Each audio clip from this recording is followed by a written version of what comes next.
This must be the best known cycle landmark in the Netherlands, the Hovenring in Eindhoven. So is that why Eindhoven is one of the 5 nominees to become best cycling city in the Netherlands in 2014? Or does the city have more to offer? Eindhoven is the 5th largest city in the Netherlands, and the city grew most because it was home to multinational Philips. Quite literally, the company built houses for its employees. The P in football club PSV Eindhoven also stands for Philips. Eindhoven is a high-tech city with extraordinary architecture and industrial heritage that was sometimes beautifully restored and sometimes very neglected. Some of the buildings are multifunctional now. A new park between those buildings has something very atypical for the Netherlands: shared use paths. Eindhoven has a reputation to be a city for cars, and if you look in the city centre, you do indeed see 3-lane wide, one-way streets with high-speed motor traffic. No wonder for a city that manufactured cars in the past. DAF was probably the most successful Dutch car brand. Fortunately, there is always cycling infrastructure right beside these big roads, or under it. The city centre has an entire network of cycle routes below the routes for motor traffic, and it is well used. The cycle tracks are wide, very wide. You can cycle 6 abreast, and there's still more room. Eindhoven also has an airport, reachable by bicycle and with cycling parking facility, even though it is not very big and not indoors. You can also get to the airport by modern buses on their own bus routes. And you can park your bicycle at the bus stop to combine modes.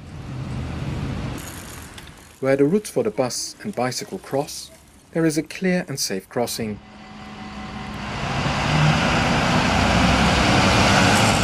There are also parking areas on the edge of the city where you can switch from the car to the bike. The city centre is completely car-free, and it doesn't seem to harm the shop owners here.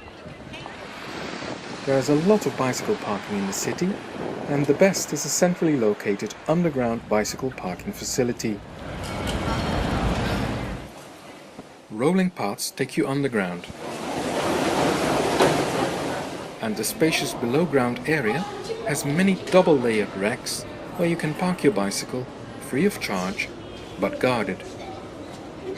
The Eindhoven cycling network is elaborate and well connected. In the city centre there are also so-called bicycle streets, 30 km/h zones where cars are guests. Although on this Saturday it becomes clear that when there are too many guests who don't behave, such a street is still hard to navigate on your bicycle. But on other locations cycle streets do work. They are wide and make cycling fast and competitive with other modes of transport.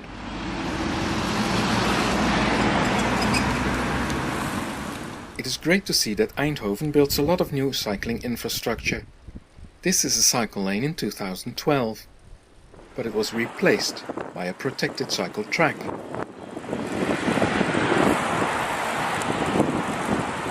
All the new infrastructure is being built to the latest design standards, with smooth red asphalt and forgiving curbs.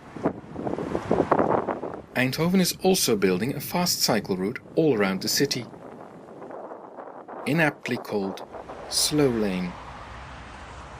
But there already is a whole range of well-protected one-way cycle paths alongside main roads. And there are also a lot of two-way cycle routes where that makes more sense. No wonder so many people cycle in the city. From a very young age, children are made used to cycling. And once they start cycling themselves, they keep on doing it their entire life. All types of people, on a whole range of bicycles. Eindhoven indeed has a lot more to offer than the Hovenring. All in all, it seems to be a very good candidate to become best cycle city of the Netherlands in 2014.